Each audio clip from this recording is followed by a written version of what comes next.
Welcome to Hashtag Trending, the weekend edition. I'm your host, Jim Love. If you watch a lot of YouTube like I do, you'll find that if you show some interest in something, suddenly the algorithm will feed you a pile of stories on that topic. And recently, a thread that I was following was about why Agile didn't work. One of those videos featured a developer a lot younger than me who made a very calm and reasoned case for his opinion about Agile development. He was honest, straightforward, and I thought, well worth talking to. As I chatted with him, I realized that despite the differences in our age, we had a lot in common, at least in terms of our experiences with corporate IT. Fortunately, I recorded the conversation, with his permission, of course, and at least in my perception, it turned out so well that I kept this instead of inviting him back for the formal interview we were going to talk about. I hope you'll find it as interesting as I did. Welcome. My guest is Gregory Witek. Welcome, Gregory. Thank you for having me, Jim. Great. So I wanted to talk to you. I saw this video of you on YouTube, and you were talking about development. And I guess a little known fact, I've been known as a journalist more than anything, I think, or a writer over the past years, and maybe even a CIO. But I started out in development, so I have a passion for it. Let's talk about you. Tell me a little bit about your career and what you've been doing. Sure. So I've been in the tech industry for around 15 years now. I'm originally from Poland, so I started there. I worked in a couple of companies here and there. But then in my mid-20s, I decided to explore the world a bit. I worked a bit in Spain. I spent a few years in Singapore. And for the last 5 years or so, I've been based in the Netherlands. I think I will stay here for a while. I started my career as a Ruby on Rails developer. That was in 2009. That felt very magical. And it was web applications gained traction back then. So with the rise of the JavaScript, Ajax, that was hot technology back then. Lots of UIs moved from desktop to the web. I jumped on that bandwagon. And after a few years, I moved to engineering management. So maybe after 7 or 8 years, I worked at a startup that grew a bit and it just needed a manager. It needed someone who could help the developers grow, who could manage a team. And I was the first engineer there besides the CTO. So that's how I became a manager. And then it just stayed this way. I'm sure it wasn't you, but I've always claimed that they made me the manager because I was the worst coder. My job seemed to be introducing bugs to perfectly good code at times. Oh. But when did you start to think about managing people and managing the development process? But that's a good question. When I started my career, until I became a manager, I've never had an engineering manager. Like I had team leads. And besides the team lead, who was not my manager, who was not managing me, they were just responsible for the team delivery. And besides them, there were like some VP of engineering or director, someone who was very detached from my work, someone whom I didn't have a lot of contact with. So I never had like a manager that helped me grow in my career until my CTO in a startup in Singapore. So that was a very small company. We talked about managing people and things like that. And I think that's when I became interested in this. I also felt that I was reaching a plateau in terms of my engineering capabilities. There's always a way to grow, but I felt like I'm not gonna get much better. And my interest shifted from the technology to organizational challenges. Because that's how I see engineering managers as people who do not solve the technical challenges. They let developers do that, but they solve all the obstacles that happen around the team and they make it possible for the team to be as efficient as possible. And that's what I've been trying to do for the last 5 or 6 years since I first became a manager. It's an interesting perspective. I think I thought about it when I was first managing people in development, doing two things. One is challenging them to do things they thought they couldn't do. The second challenge was getting people out of their way and letting them work. And I think that was how I saw the role. It became more complex as you start to manage bigger projects and you start to think about new ways of developing. And it sounds like we had similar beginnings that I was just in a group of people. There was a guy who was nominally in charge, but he was the smartest developer. That's why he was the guy that everybody went to. Mm-hmm. And then the next level up was some VP somewhere, manager somewhere that came in every once in a while and talked to us. There was, we had no structure. And then all of a sudden, as we got bigger, as the company got bigger, auditors came in and they started to ask questions like, where's your structure? Where's your development methodology? How do you keep division of responsibilities? And before we knew it, what we were doing at that time, which was we sat with the business. And I was saying this as a developer, as a person who was helping develop the code or test it and there were very few gradations of responsibilities. You did everything. You go tear paper off the printer if you had to. That was Hmm. what you did. So we didn't really have operations or development. We did everything. If they got over too many people called in sick in the key punch area, I could easily go out there and the head of key punch would say, "Can you sit in for a few hours?" And you would. I Oh, knew it was the everything same about the for me. business. Like I had access everywhere. If I don't know if the DevOps person or the system admin was not there, I had an access to go there and to fix any problem.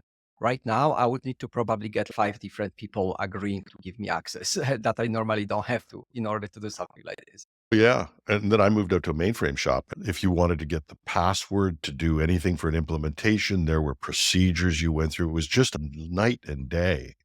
But also our productivity plummeted. Like Hmm. the things we could get done with 3 people, and that's all we had. We had 3 developers running a nationwide system on a little PDP series thing that your phone is more powerful. That's how compact our code was. And now I'm in this big place with a huge mainframe, much more staff, and it takes weeks to get anything done. Did you find that transition yourself as well? A little bit. So when I was at the startup, we started working with big customers that were banks and airlines. And especially banks had quite strict requirements about who provides services to them. So suddenly we had to get certified in SOC 2, had some other certifications. We were not directly responsible for the financial operations of the bank, but because they were very strictly regulated, then we had to go through maybe not the same strictness, but still we had to fulfill a lot of requirements. Yeah. And now I work in a big corporation with, I don't know, maybe 10,000 employees. And yeah, we process people's money, we process people's personal data. So there's lots of regulations, especially in Europe. I think Europe has this, it's a bit infamous in the world now for the number of different regulations that European Union introduces. Many of those regulations are probably vital, needed, important. But the question that we have, and I think Agile was the response to this, was to try and recapture some of that direct connection to the business, that ability to move quickly and be agile. How do you maintain that in a big organization? Yeah, that's a good question. When I started university, the Agile was already there. So when I joined the university, my professors, for them, it was a new thing. It was like maybe the idea of Agile was 5 years old. We were still learning a bit of the previous methodologies like the RAD, the rapid application development, and others. But Agile was something that everyone was looking at. It was a kind of a revolution that eventually just who took over this Agile idea just brought it to corporations. The corporations said, no, we can't do it. So they just changed Agile so that it can fit the corporations. And now it seems like it's just yet another tool that corporations use that is not really, that is very far from the idea that was there originally. At least that's my impression. I don't disagree with you. I got lost in Agile. I read some of the original things, the Agile Manifesto. Having come from a small development shop, I understood what we were talking about. Build small components, keep outcomes in mind, constantly build things that are of value to the customer. There's some challenges in that. You still have to Hmm. the first challenge I had with Agile was, okay, how do you explain the infrastructure you have to build? That has zero value Hmm. to the end user, but without it, you're lost. So you have to build that Yeah. foundation layer, and there's nothing you can do about that. Once you get past that, though, we were pretty good at saying, okay, what do you need for your business?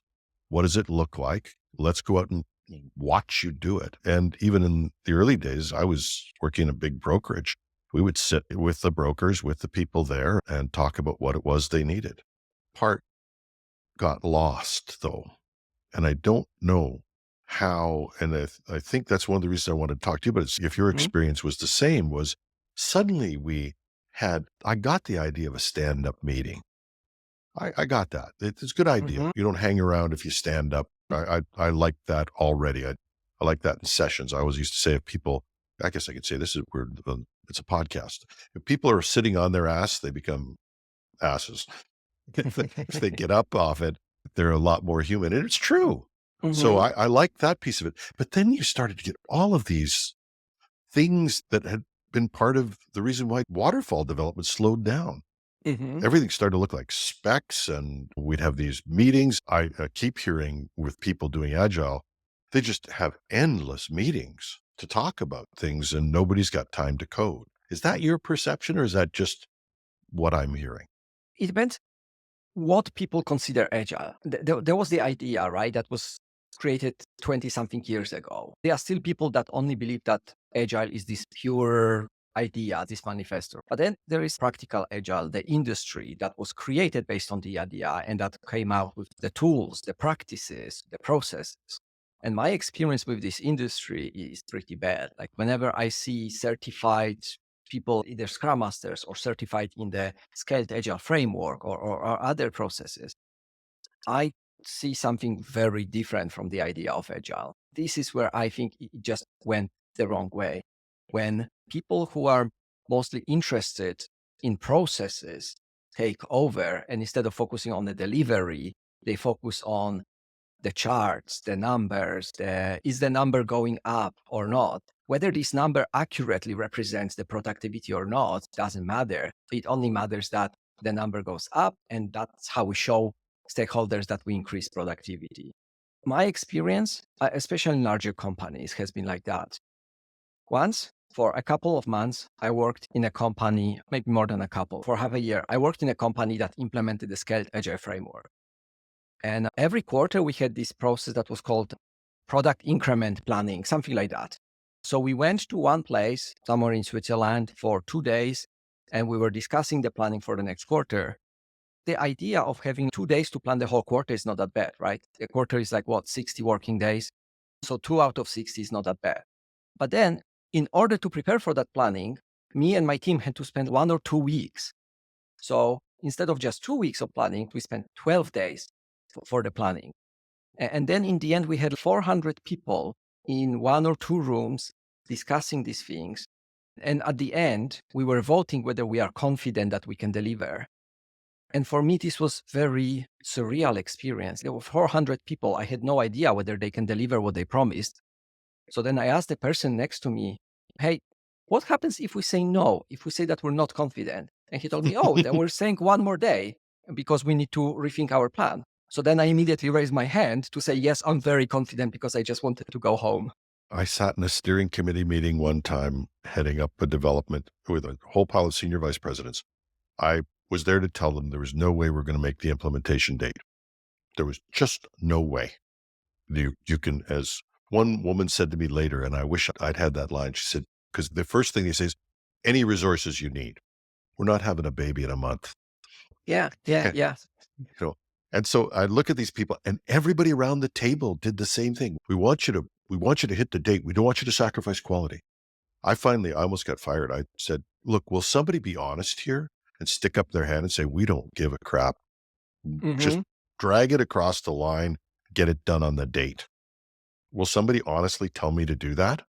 They looked at me as if I was being honest in the development process is a one-way ticket to unemployment. And the quality is something where in software development, very few people understand the quality. If I look at a couple of lines of code, I can tell whether they are very clear. I can say whether they are easy to understand or whether there might be a bug there. But very few people besides developers actually understand it. So this quality, the low quality, is not visible to most of the people. As long as the software works, it's fine. And even if the quality degrades over time and we are becoming slower and we introduce more and more bugs, people cannot really understand it, right? It's like you look at the house and the house looks fine, but the foundations that are under the ground that you cannot see, they might be in terrible shape. But it seems like most people just don't care. And I think that, again, goes back to possibly one of the flaws that was in Agile. One of the things that is that it's difficult to explain how, in a world where supposedly, according to the manifesto, you're supposed to produce something that has an outward benefit to the user. I would maintain that stable code has a benefit. I would say that is an outcome that affects the business, but they don't always understand that. Mhm. I once pulled a programmer off to take one of our main programs. And I said, just go away for 2 weeks and refactor this because it keeps breaking every day. That wasn't a popular opinion, especially since we had other things we needed them for.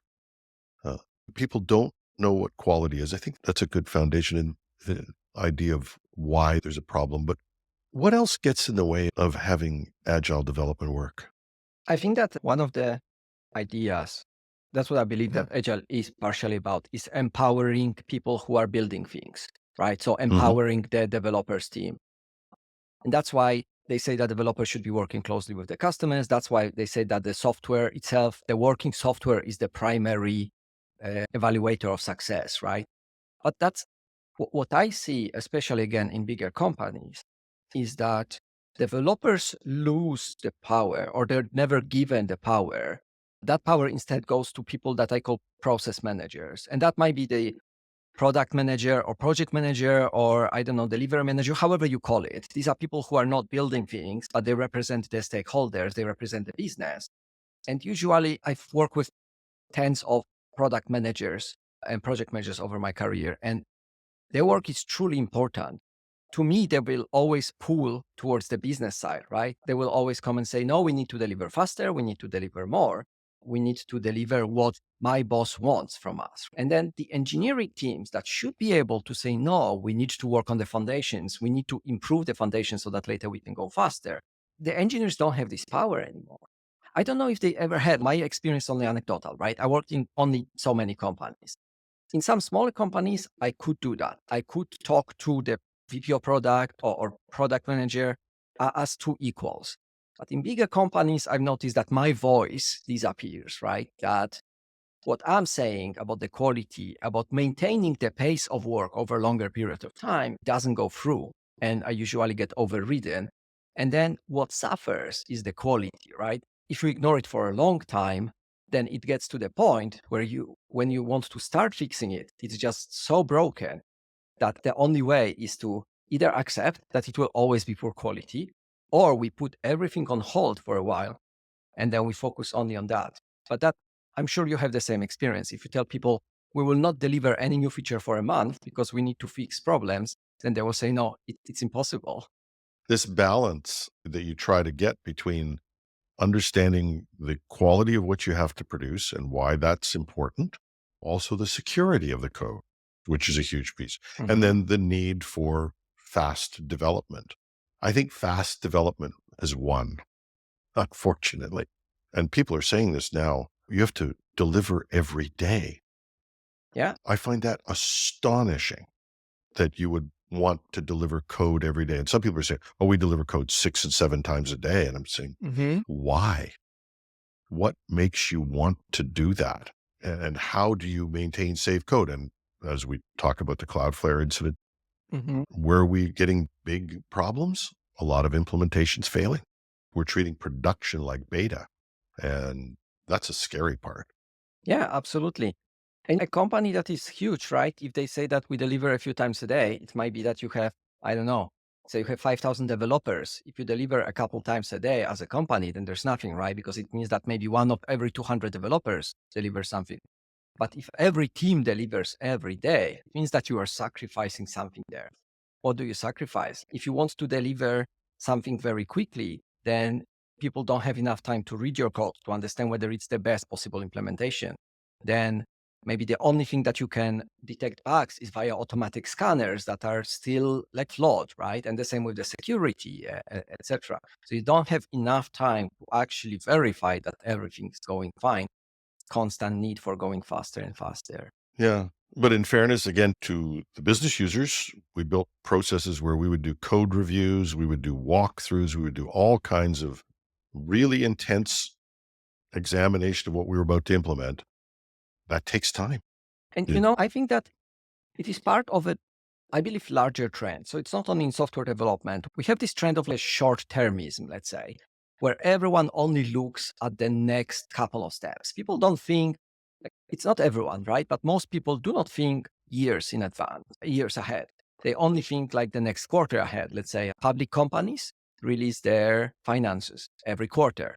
So everyone needs to show that every quarter they grow and grow. So if you are just an employee, then what you want to do is you want to deliver results because that will drive your career progression. This will drive your maybe next promotion, right? So you do not focus on building something that will only show in the financial statements a year or two from now, but it needs to show the next quarter. And maybe in a year or two from now, you will not even be in the same company. Because again, like in the short term is right now, developers change jobs every 2 years or so. I think that's the median right now, right? People jump from company to company, and I don't blame them because from financial perspective, from the career perspective, probably this is the best solution. But that means that if you go somewhere, you don't think, how will this look like 5 years from now? Because it's going to be somebody else's problem. And who can blame them? I haven't followed the stats in Europe, but in North America, hundreds of thousands of people in IT have lost their job. You come in and suddenly you're no longer needed. Why would I Absolutely. have an attachment to a company if I'm just like a machine? I'm Yeah. like a laptop. When I don't need you anymore, I'll get rid of you. And that's why I also tell people, whenever people ask me about the advice, they say, oh, I like the company where I am, but I have a better offer or whatever. And I don't want to do something wrong by my current company. And I tell people, look, if this company was in a bad financial situation, they would probably let you go because companies are like they're soulless, right? They are just abstract concepts where they treat people like resources. Even the term human resources became so prevalent, we just are fine with being called resources. Yeah, but I get it when you're losing money, when you have no money to pay people, or when times get really tough and the company is in problems. Sometimes you have to do the brutal thing and cut people because they Hmm. are many times one of the biggest expenses. There are better ways to do it. I've gone and pitched it to a CEO of a company that if we all took a 5% uh, cut in management, we wouldn't have to do any layoffs. He looked at Hmm. me like I'd come from a different planet. I thought he was going to pat me on the head and say, "Oh, what a nice boy." Yeah, But or if a company is suddenly worth $3 trillion and is making money and has to let people go, maybe that's the right thing to do. Maybe that's what you have to do. But don't be surprised when people look at you and say, "I don't have any ownership here. I'm for yeah, hire. As long as you're paying me, I'll do the job." And when you wed that with the short-termism you talked about in development, an interesting thing happens. And that is, especially if you have development process, and Waterfall was famous for this. We would have all these steps, none of which delivered any real code or any hmm value or the system, but they were steps you had to take. So you'd get the specs signed off, you'd have your first milestone, you'd do all of these steps. And pretty soon we got pretty good at people will, if you measure something, people will do it. So we would hmm do all these things. You'd get to the end of the project, you'd be 95% complete, and the remaining 5% would take you six months more than you planned. yeah, But we'd hit every step. We've hmm done everything. And that's what I was worried about happening to Agile. And that's all of these different things that people placed in it. Were they important? We had our Scrum meeting. We had this meeting. We had these things. We've hit these stats. We've got all these numbers. But are we actually delivering value? I'm glad we had this chat. Maybe Agile didn't fail. Maybe we failed to implement it. that's possible. So when I created, I said that Agile helps software developers. I think that Agile as an industry succeeded. Like most companies now use some form of Agile, whether it's close to this original, the pure version, or whether it's some completely butchered version of Agile, but they call it Agile. The industry that produces the certificates, that creates the new versions of the scaled Agile framework, etc. This industry is growing, right? So in this sense, Agile overtook the world of software development. Even now, people talk about waterfall versus agile. People forget about all the other methodologies that were there, right? There were a lot of them, especially I think throughout the 90s, lots of them were created, but then they were forgotten. So in this sense, agile succeeded. Where it failed, I believe, is when I say it failed software developers, I believe that software developers were supposed to be more empowered by agile so that we could care about this quality, so that we could build software that lives long and that we can keep developing at the same pace, we maintain the quality, we keep the foundations solid. In this sense, I think that it didn't succeed. Lots of People shared examples in their comments under my video saying, oh yeah, in my team, Scrum Master decides about everything, or the product owner. And to become a professional Scrum Master, you need to sign up for a course that is a weekend course and then pass an exam. And you can do it over a week or two. And then you can become a professional Scrum Master. And those people often have more say than developers who are building the actual software. So I think in this sense, it failed, in that the software is not built as well as it could have been. We can assume that everyone acts rationally for their own benefit, right? So the CEOs who are letting people go act rationally because their main responsibility is to the shareholders of the company, right? The Scrum Master or the product owner, they act rationally because they want to build their career. So they try to impose their vision, etc. And developers are often passionate about software. They don't want to do bad job. They want to do really good job. And I think that overall, we just undo it. Very often we are forced to maintain poor quality just because other people who act rationally for their own benefit have more to say than their voice matters more than ours. And I think you said earlier as well, it's difficult to convey or to communicate the reasons why code needs to be built with quality. It's easier to see that you made your profit or you didn't make your profit, or you made your production numbers, those things are easier to see and measure. The quality of code and measuring that is probably less objective or less visible. I think you can do it objectively, but it's less visible. Yes. And so that's an interesting point. And also we are way more detached from the end results, right? As someone in sales, I have very clear goals to sign the contracts worth, let's say, $1 million in a quarter, right?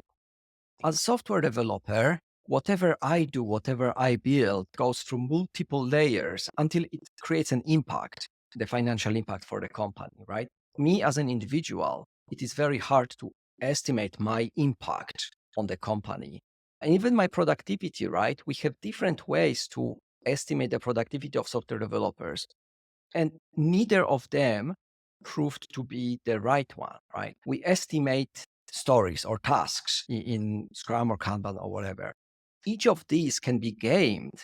Neither of these. And we have other frameworks. There is the space frameworks, there is the DX framework. There are more and more frameworks, and I think they're getting better, but it all becomes more and more abstract.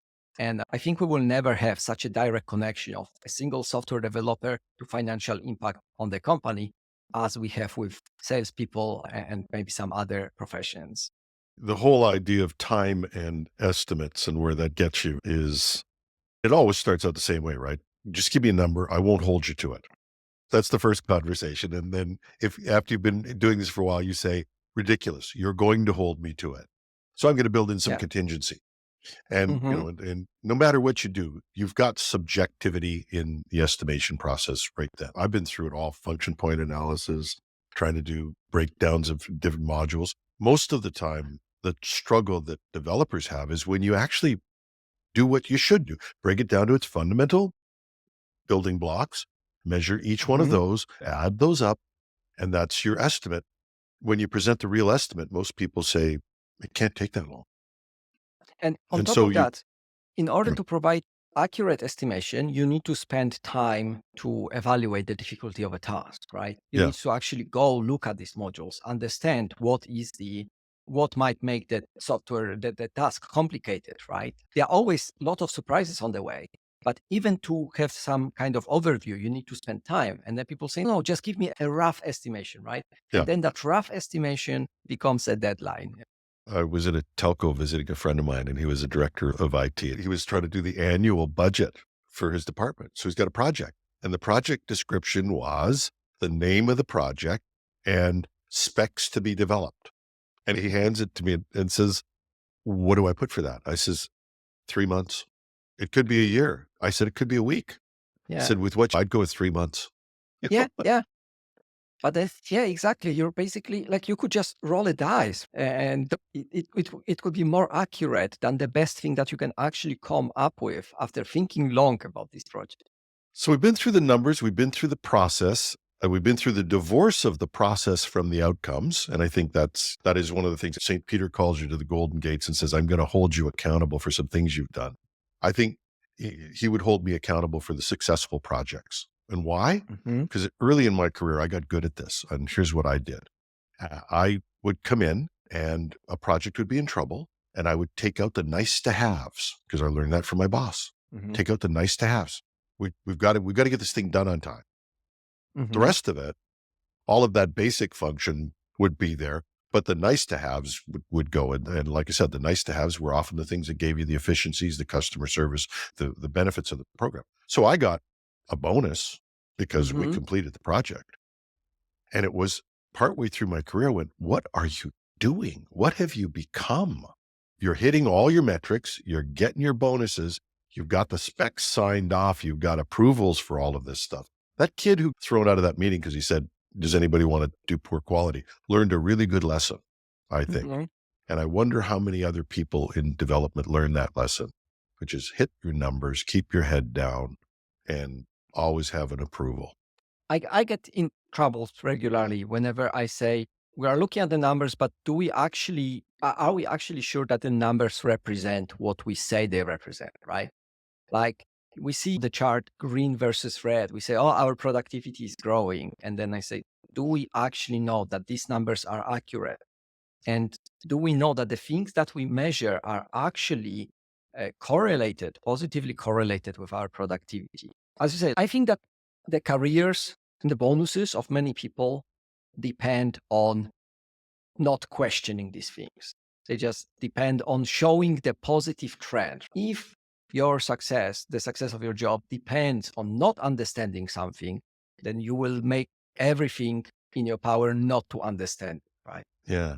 Okay. So we've admired the problems, and I think it's so funny because you're 20 years different in your career, and not a lot, maybe 30, and not a lot has changed. I started development in the mid 70s, early 80s. So, and it doesn't appear that a lot has changed. We've called it different things, but it had changed. What would you do differently, knowing what you know from your experience now? What should we be doing? Yeah, that's a good question. I think some things are inevitable. Like the bigger the company is, it needs to become slower. You cannot have a company of 1,000 employees going as fast as the company of 3 or 4, just because of the number of connections that you have between people. So the communication becomes more difficult. There are more processes. It's just like society, right? It's harder to convince 1,000 people to do something than 3 people. That's why we have the elections, the representatives, etc. So some things we just cannot change. And the bigger the company, often the more power and responsibility you have in terms of the social impact. A company of 1,000 employees often has so many clients that they store so much sensitive data that they need to comply with more regulations, right? Usually startups, there are exceptions, right? There are companies of 5 or 10 people that have tons of medical data, etc. But as a general rule, the bigger the company, it needs to become a bit slower. But what I think we can do differently is that with multiple layers in each company, we are adding more and more strict processes. If you have, let's say, 2 or 3 layers, right? Then the top layer says, okay, I just want to see the summary at the end of every month. I want to see 3 different metrics. But if you have 7 different layers, then each layer says, okay, I want more details on this and I want more details on that, etc. And when you go to the bottom layer, that is usually the development teams, then you need to comply with so many rules that are actually unnecessary. They were just added by people who want to show off their impact, that it's impossible to work fast. One way is to minimize the number of layers, right? That's often very hard because if someone has 50 direct reports, it's very hard to understand what these people are doing. But if you establish that each layer needs to use the same metrics, they cannot ask for more metrics, they cannot go more into details, they cannot add more burden to the layers below them, then maybe you can remove that burden from the development teams. I have experience from 1 or 2 companies where there were more than a few thousand employees, and they were both very complex. But I believe that the minimalism of the reports is what needs to be introduced. Because in the end, we have multiple layers of managers who are just getting the data from other people and producing another report. And then whoever's above them just looks at the PowerPoint presentation with some numbers, right? Yeah, it is a huge problem because the layers of bureaucracy that we build into companies are maybe necessary for structural reasons, but Mhm. they have an inherent flaw. If you're a developer and I'm in the business area, first of all, everybody's in the business. That's our first structural thing. You become IT, I become the business. And we both report to somebody 3 layers above us. Mhm. And so for me to talk to you about something, I got to talk to the guy above me and the woman above me and the man or woman above him. This person hasn't done the job. This request has been rephrased when whatever understanding happens up there. It gets up to that person at the top. They call over their equivalent because they're not going to call you. They're going to call Mhm. your equivalent. They're going to say, I need this. And then that's going to get passed on. And I thought this was where Agile would make perfect sense is that me, who was working with the customer, and you, who were doing the development, would get together and Mhm. propose something that would solve the problem we had. And like I said, I think that was the germ of Agile. I think it had the possibility of breaking down those silos. It brought cross-functional every project I've ever done where I've put a cross-functional team together has been way more successful. Mhm. I think we all know that inherently. Yeah, So can we not do that? I believe we can. The thing is that probably for someone, this makes their job harder. That's what I guess. If I go to someone, let's say I need help from someone from another department, then they need to follow their own roadmap. So they will say, oh, talk to my manager. And then their manager will say, I'll talk to my manager. And that's how we get to these people 3 layers up talking to each other. They don't even know exactly what they're talking about. If we as a team are empowered to make the decision about what we're building, then we can react to and help different people around us in the company and we can collaborate with them. But that leads to, I don't want to say chaos because that might have a negative, connotation. A bit of a chaos, right? The world eventually at the like a micro level is very chaotic. And then when you look at the macro level, it's surprisingly stable. So maybe that's the solution. Empower the individual teams, let them do their best. And we always try to hire the best people. We trust that they do the best, right? So it's to remove this burden, remove these obstacles and the structure that we put around. But then again, like there are people there whose career progression and whose success depends on ensuring that people follow their instructions. So I think that there are two opposite forces there, and that's what creates this issue. Yeah, and in a great structure, you hold people accountable for the outcomes. Hmm. I was told that Warren Buffett, when he was a major shareholder of a company, would sit down and write a letter to management once a year, telling them what he expected in outcomes from the Hmm. business. He would give that letter to them, and he would come back at the end of the year and expect those outcomes. Hmm. And that was it. And I think that may be a more brutal world, but it would be better. I think we'd all be better served if we actually understood, here's the outcomes we need. You're Hmm. responsible for making those happen. But that's a difficult thing. And I think that also gets down to why, because the outcome is not just IT, it's processes, it's people, it's so many other factors. And so being able to take all of those into account and share the outcomes, something. And without that, is Agile possible? I'm not sure it is. Yeah, I don't think so. 'Cause I think that it all leads to overly big layers of management.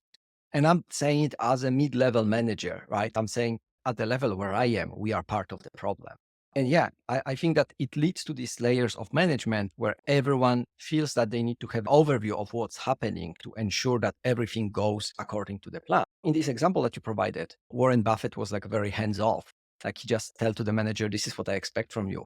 Now, I hope that those managers also told to their direct reports, just like, okay, this is the outcome that I expect. But possibly they were micromanaging everyone below them. So I believe that the true agile is when you empower the teams and when you talk about the outcomes, right? And you hold people accountable, exactly as you said.